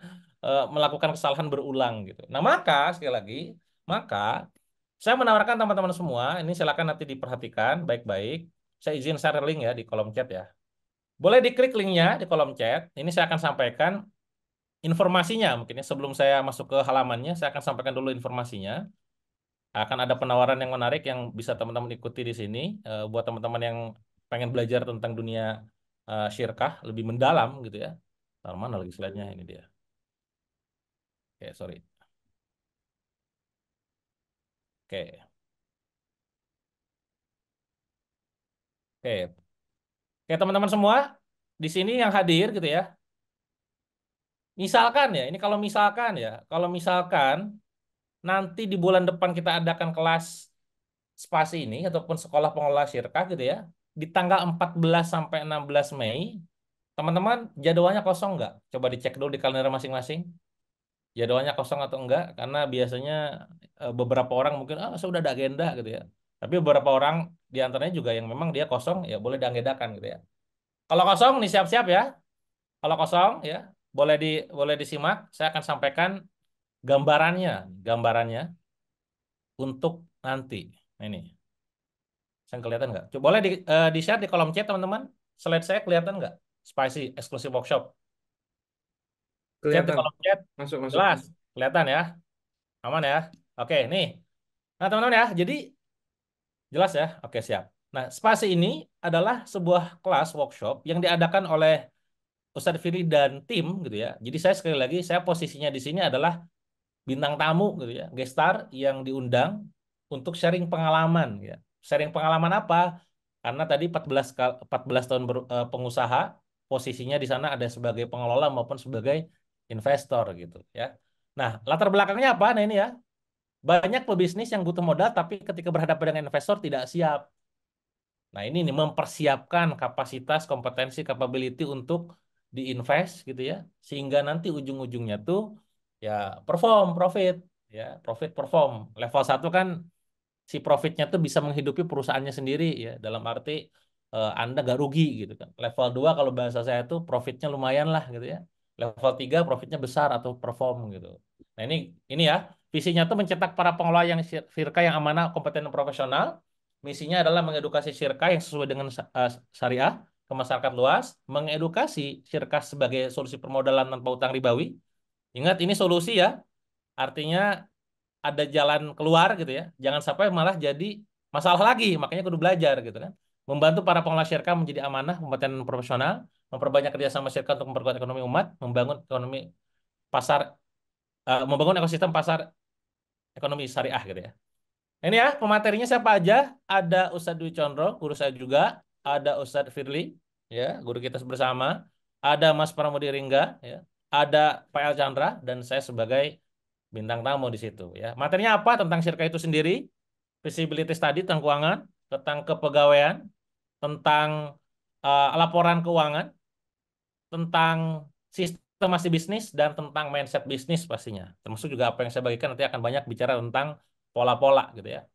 Ini rundownnya, bisa dicek ya. Ini rundownnya tanggal 14 Mei, 15 Mei, dan 16 Mei. Jadi pagi sampai malam.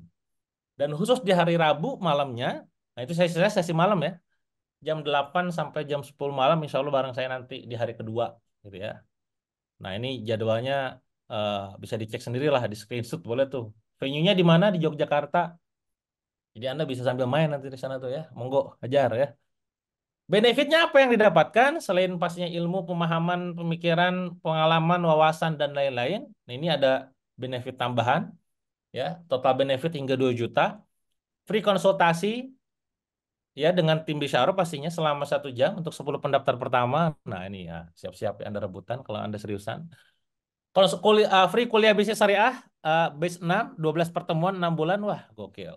Free webinar literasi zakat, fikih zakat dengan Ustadz Sidik Al-Jawi, door prize dan circle pengusaha Muslim Indonesia. Ya. Nah, teman-teman semua, ketika melihat penawaran ini pastinya Anda bertanya-tanya gitu ya. Tebak-tebak dulu aja dah. Menurut teman-teman yang hadir yang nyimak nih, kira-kira berapa investasi yang cocok ataupun yang pantas untuk apa namanya acara nanti, teman-teman? Boleh ditebak kira-kira berapa? By the way, supaya kasih gambaran ya, workshop saya itu 7,7 juta. Itu 2 hari tanpa nginep. Itu workshop saya pribadi ya. 7,7 juta 2 hari tanpa nginep dari pagi sampai sore doang gitu ya. Nah ini pembicaranya 4 plus saya 5 berarti 3 hari gitu ya. Plus ada malamnya gitu ya. Nah kira-kira tebak harganya berapa ya? Atau ada yang sudah ngeklik? Tadi yang sudah ngeklik harganya berapa di situ? Nih saya share linknya ya. Saya share lagi linknya, info event spasi. Nih ya. Ini pokoknya yang nyimak sampai beres, yang teman-teman seriusan pengen ikutan, insya Allah bakal dapat banyak benefit di ujung ya. 4 juta ya. Oke. Mau dapat diskon nggak? Saya nanya deh. Mau dapat penawaran khusus ataupun potongan harga? Kalau mau, komen mau. Komen dulu dah. Gue kalau gak ada yang mau, gak akan dikasih. Boleh komen mau gitu ya. Kang saya mau diskon, mau gitu ya. Boleh share dulu lah ya. Mau gak? Ya, tar dulu, lihat dulu nih. Maunya yang banyak gak nih? Mau atuh, ya mau berapa diskonnya ya? Gila tawar-tawaran gini oleh Uga. Tapi seriusan ini, ketika mau tuh teman-teman juga pastinya mengagendakan waktunya ya. Niatkan pengen belajar, niatkan pengen berjejaring, niatkan pengen ngaji, bener gitu kan. Ya bonusnya nanti ya untung, dapat network, circle, dan segala macam gitu ya. Jadi gitu ya. Jadi pastikan niatnya dulu nih, niat pengen ikut gitu ya. Karena kalau udah niat pengen ikut, insya Allah nanti dimudahkan prosesnya mah gitu ya. Mau diskon ngajak berantem kalau diskon 90%. Oke teman-teman ya, saya akan share penawarannya ya ke teman-teman slide-nya tadi. Ntar, mana slide-nya? Nah ini dia ya. Oke, saya tampilkan lagi. Ini dia. Ya, normalnya itu di 7,7 juta, normalnya di angka 5,5 juta satu orang, harga publishnya itu 7,7 juta ya. Standar workshop workshop premium memang segitu. Nah, ini early bird gitu ya sampai tanggal apa namanya? 13 April itu di angka 4 juta per satu orang. Nah, Kang, sekarang kan udah 24 April ya gimana? Nah, ini dia. Ini menariknya nih. Jadi ini teman-teman, buat teman-teman semua yang nyimak webinar malam ini, kabar baiknya gitu ya. Anda akan dapat fasilitas harga early bird gitu ya. Dan juga dapat potongan harga 200.000 rupiah. Ya, sekali lagi 200.000 rupiah. Berarti harganya jadi berapa, Kang? Nah, hitung sendirilah. 4 juta kurang 200.000. Berarti 3,8 juta. Ya. Nah, gimana cara ngamaninnya? Gimana cara ngamaninnya? Silakan klik link yang ada di sini. Nah, itu ya. Kang, apakah cuma sekedar ini doang, diskon doang, Kang? Nah, ini yang beda di sesi malam ini gitu ya. Karena saya pribadi di sini dipercaya untuk menjadi bintang tamu dan saya pengen memberikan lebih kepada teman-teman semua. Saya mau nanya dulu nih ke teman-teman. Kalau misalkan saya memberikan waktu khusus buat teman-teman, di dalam waktu tersebut mungkin saya akan luangkan 3 jam untuk sharing pengalaman tentang bagaimana saya merancang bisnis model yang bisa dapetin profit miliaran. Kalau untuk kalau omset miliaran mah biasa ya. Profit miliaran per bulan. Kalau per tahun mah gampang ya. Mau nggak teman-teman? Mau ikutan nggak? Kalau misalkan teman-teman nih, saya kasih penawaran gitu ya. Nantinya ketika teman-teman ikutan spasi ini lewat link yang saya akan share, saya akan luangkan waktu khusus 3 jam. Pokoknya kalau kalian daftar pakai link ini, lewat link yang akan saya sampaikan, akan ketemu saya 3 jam. Saya akan sampaikan gimana cara saya bangun bisnis yang itu profitnya miliaran. Ya, dan itu sudah terbukti, bukan ngomong doang. Kalau ngomong doang mah ya bohong, berarti khurafat gitu ya, madul gitu. Ya kita juga praktisi bisnis gitu kan. Per bulan ya benar, bukan per tahun. Ya, ini akan saya sampaikan karena polanya udah terpola teman-teman.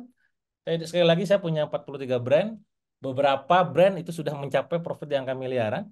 Beberapa brand yang sedang menuju ke sana karena baru dibuka gitu, baru dibikin gitu kan. Setuju gak? Mau gak? Komen mau kalau mau. Kalau yang maunya lebih dari 10, kita akan coba piskan cari jadwal ya. Saya coba akan cari jadwal di kalender saya gitu ya. Nyari mungkin di sebelum workshopnya nanti lah ketemu saya dulu gitu. Ngebekalin buat teman-teman gitu ya. Mau. Waduh, banyak nih, 5 orang. Oke, mau ya? Berapa orang? Ntar ada berapa orang yang mau nih? Banyak ya. Nah ini ya, saya coba akan luangkan waktu. Ntar saya coba cek kalender dulu. Saya izin dulu tutup ininya dulu ya. Saya coba akan ketik dulu ya. Jadi tanggalnya itu, ini kan tanggal ini tuh tanggal berapa nih? Tanggal 14, 16 ya Mei ya. Tanggal 13 deh. Saya coba ini kan tanggal 13 Mei ya. Saya coba ketik dulu ya. 13 Mei. Senin 13 Mei 2024.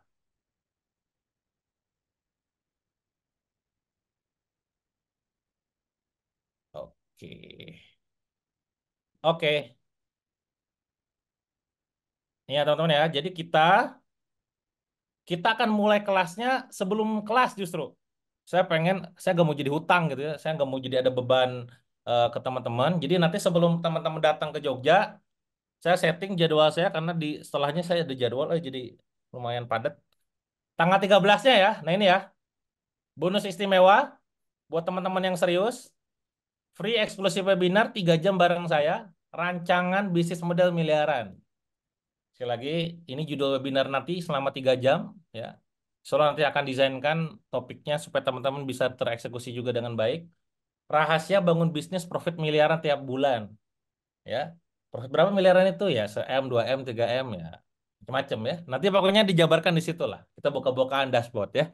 Bersama saya jam 19.30 sampai 22.30, kurang lebih 3 jam. Ya. Nah ini ya, di tanggal 13 Mei. Nah ini buat teman-teman yang daftar ke spasial lewat link tersebut. Sekali lagi, buat teman-teman yang serius nih, buat 180 orang yang tetap menyimak malam ini, Masya Allah ya, masih bertahan. Padahal lagi dijualin gitu kan. Biasanya kan orang kalau dijualin tuh suka left ya. Ini masih bertahan ya, luar biasa ya. Monggo teman-teman, silakan diklik, nanti bakal dapat bonus istimewa untuk 30 orang saja. Jadi nanti kita batasi webinar itu untuk 30 orang ya. Nanti teman-teman bisa nontonnya mah boleh sama tim ya, tapi intinya mah satu akun itu untuk satu orang ya. Nah, itu ya teman-teman ya. Nah, kira-kira kalau misalkan ini mananya dulu ya. Negonya saya gak akan bisa nego di harga. Karena kalau harga kan bukan kebijakan saya. Ini kebijakan Ustaz Fidi dan tim dari Bisyarah gitu ya. Saya cuma bisa memberikan value lebih. Kalau misalkan saya akan kasih bonus lagi penawaran spesial. Teman-teman mau nggak? Komen mau kalau mau. Kalau maunya lebih dari 10 saya akan kasih tahu. Oh, kalau yang komennya maunya lebih dari 10 saya akan kasih penawaran lain yang sifatnya bikin teman-teman makin wadidaw ya, makin wow ya, karena ini nggak akan berulang.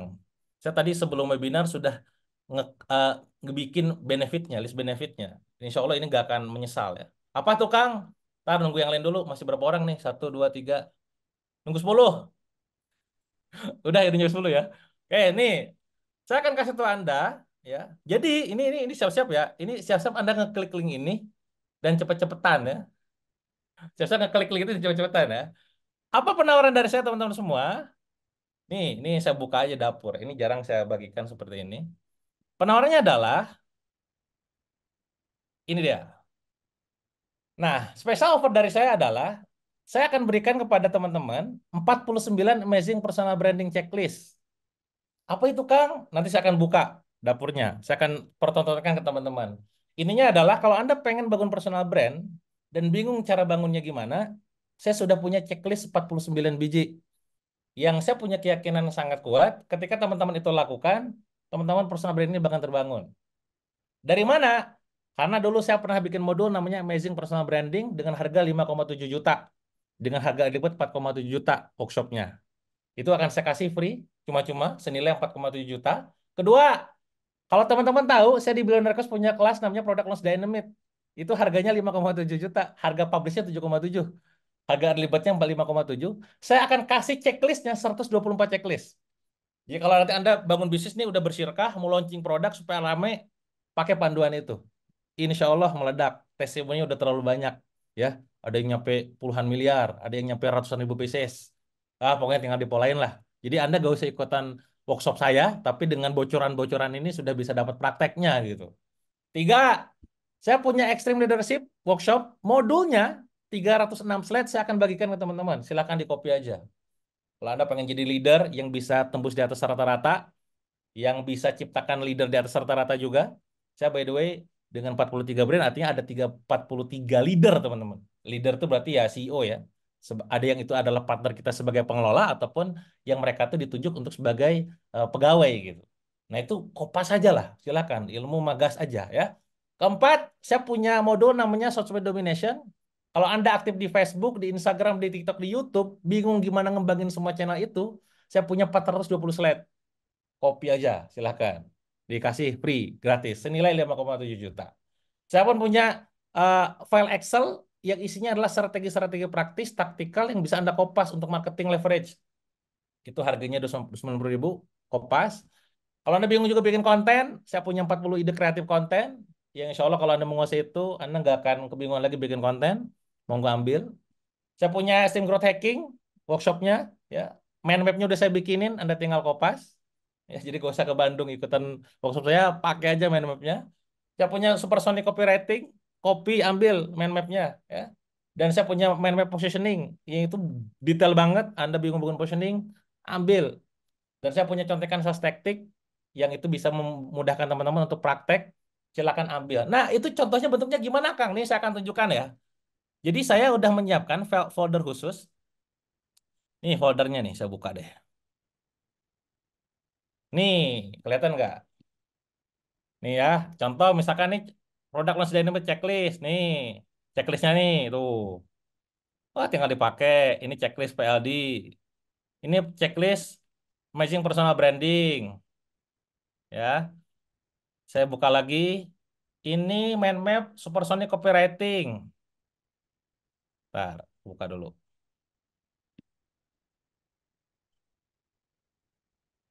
Pokoknya lengkap, teman-teman. Kalau Anda bingung itu, saking lengkapnya kan kecil-kecil tuh. Nah, ini udah saya bikinin. Tinggal kopas-kopas lah. Ilmu-ilmunya muahal ya. Sekali lagi, ini supersonic copywriting. Terus juga ada yang namanya positioning. Buat teman-teman yang pengen bangun brand bingung, bangun brandnya gimana? Ini rangkuman ilmu tentang positioning ya. Ikutan workshop branding, puyeng gitu ya, mahal. Nah, ini saya kasih rangkumannya tuh. Oh, ilmu semua tuh. Karena saya tadi ya sekali lagi praktek di lapangan, jadi dan saya suka belajar. Nah, ini tinggal dikopas-kopas saja lah. Oh, ya. Apalagi tadi yang saya janjikan. Saya punya juga apa namanya? Nah, ini marketing leverage. Ini tinggal dikopas juga. Bentar. Nih, tuh. Kalau Anda bingung stres omset nggak naik-naik ya tinggal pakai ini aja. Banyak lah. Intinya adalah buat teman-teman semua yang malam ini, nah ini ya, yang malam ini apa namanya? Pengen dapat materi tersebut tadi. Nah, ini ya. Silakan diklik link ada di sini yang ada di chat, yang ada di chat Zoom gitu ya. Klik linknya. Nah ya. Nah, saya akan tunjukkan tutorialnya nih caranya gimana ngeklik linknya. Diklik linknya, masuk ke halamannya sini nih. Tuh, tuh kan 14-16 Mei ya. Nah, ini ya. Tadi halaman penawarannya. Nah, tombol warna hijau diklik daftar sekarang seat sangat terbatas. Nah, ini kan untuk dapetin penawaran dari Bisarohnya tuh 3,8 juta ya, udah diskon 2.000. Nah, tapi penawaran yang tadi itu, yang tadi saya sampaikan, hanya untuk yang daftar, sampai ke slide, hanya untuk yang daftar dan transfer join spasinya malam ini atau besok. Jadi saya akan kasih kesempatan, Kang malam ini saya nggak pakai M-Banking, gue saldo. Jadi nggak apa-apa besok. Nanti saya akan reminder juga di grup WhatsApp community. Kalau nggak salah saya ada grupnya tuh ya. Nanti akan diinformasikan. Pokoknya rebutan aja. Maksimal besok aja. Maksimal besok sampai jam 24.00. Ya kalau misalkan selepas besok teman-teman nggak join, nggak transfer gitu ya, nggak daftar spasi, ya bonus 10 ini hilang. Tapi tetap dapat diskon ya 200.000 ya. Cuman offering yang spesial ini hilang. Dan yang 30 tercepat tadi ya dapat webinar bareng saya tentang rancangan eh, bisnis miliaran tadi ya. Bisnis model miliaran ya. Ini ya daftar sekarang, klik link yang ada di kolom chat. Gitu teman-teman ya. Seperti biasa. Woi, suka bikin galau. Ya begitulah ya.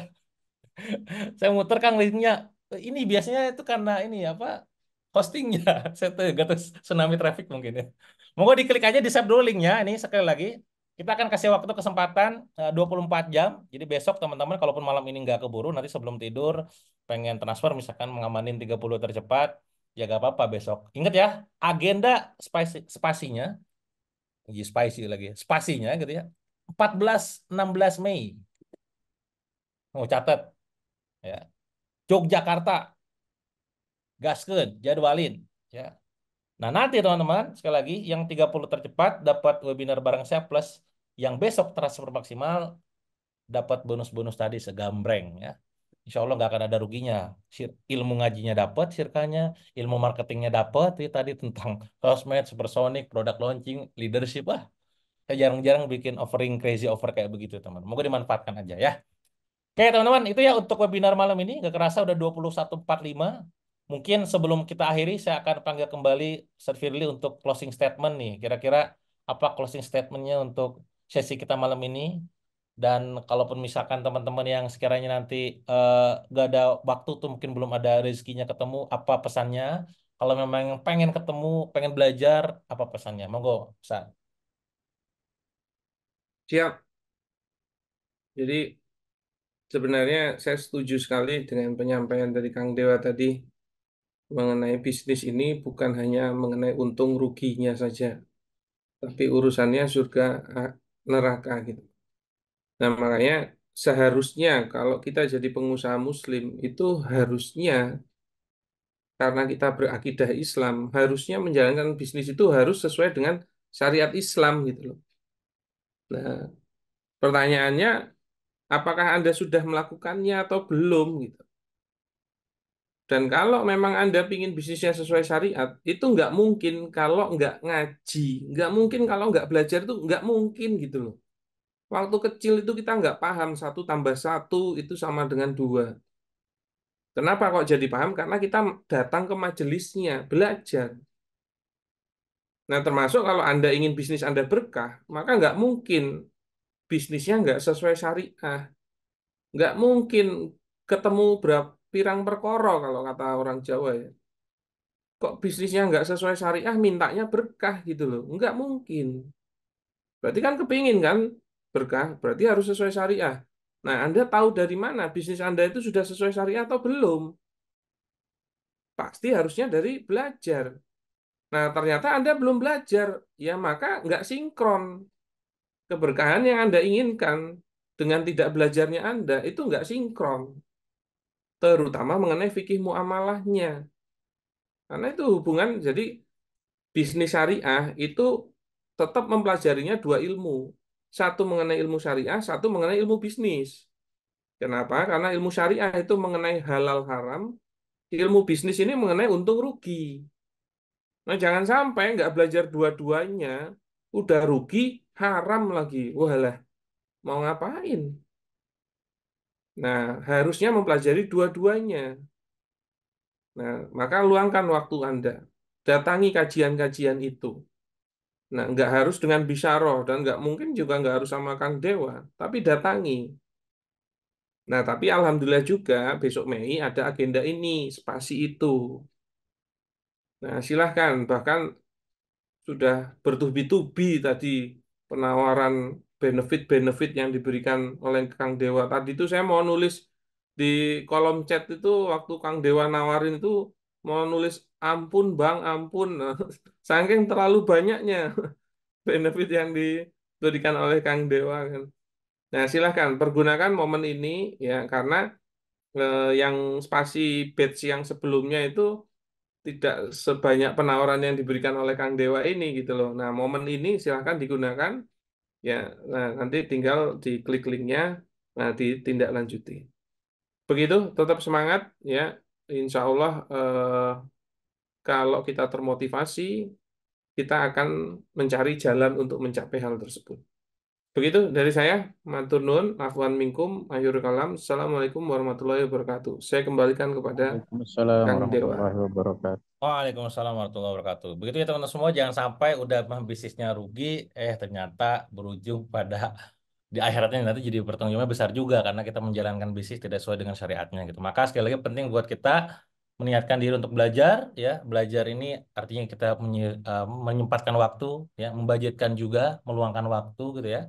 Secara tenaga, waktu, pikiran, terus juga pastinya adalah uang itu sendiri investasinya. Kalau dalam belajar prinsipnya adalah semakin kita belajar, semakin banyak kita akhirnya paham tentang pemahaman yang kita pelajari dan ujung-ujungnya makin benar dan kalau dalam bisnis pastinya bakal ngasilin gitu ya. Maka kita tunggu nanti di Yogyakarta di tanggal 14 sampai 16 Mei 2024 gitu ya. Nah, klik link yang ada di kolom chat. Insya Allah sampai besok penawaran tadi yang dari saya akan tetap berlaku. Ya lusa berarti udah enggak gitu ya. Cepet-cepetan aja silakan nanti saya informasikan juga di Telegram maupun WhatsApp-nya ya. Itu ya mungkin teman-teman untuk webinar malam ini. Semoga apa yang kita sampaikan di malam ini bisa memberikan gambaran pencerahan buat teman-teman semua agar bisnisnya makin berkah, makin barokah ya, makin Allah ridho dan pastinya makin untung ya. Dan pastinya untuk lebih belajar lebih dalam, kita sesuaikan waktu lebih banyak, lebih panjang agar kita benar-benar bisa profit ya, bisa cuan dan bisa bisa lebih berkah pastinya. Mari kita tutup sesi malam ini dengan membaca hamdalah bersama-sama. Alhamdulillahirrahmanirrahim. Istighfar bersama-sama. Alhamdulillahirobbilalamin. Astagfirullahaladzim dan kifaratul majelis. Subhanaka Astagfirullah. Allahumma bihamdika asyhadu an la ilaha illa anta astaghfiruka wa atubu ilaik. Kalam teman semua. Assalamualaikum warahmatullahi wabarakatuh. Sampai jumpa di webinar-webinar berikutnya. Waalaikumsalam warahmatullahi wabarakatuh. Siap, syukran Kang. tetap semangat.